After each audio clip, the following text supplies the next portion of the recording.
This is legit one of my favourite ever wildlife encounters, because up there is a hummingbird moth in the buddleia. I only got my little point and shoot camera, so I'm not sure how good I'm going to be able to get footage, plus it's quite late, it's a bit dusky, but if you've never seen one of these, wow. The hummingbird hawk-moth is found across Europe, Asia and North Africa. There's no mistaking this moth, as it's an absolute unit. Its wingspan is up to 5 centimetres and its proboscis used for feeding is nearly 3 centimetres long.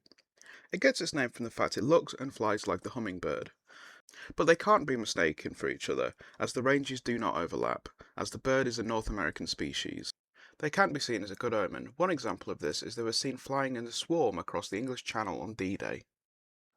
If you want to attract them to your garden, buddleia is great for the adults, and the caterpillars like bedstraw and wild madder. Plus the eggs get laid on red valerian. The way the proboscis moves is like nothing I've ever seen. You see it on butterflies, but the size of it on one of these is just amazing. Yeah, I'm so excited.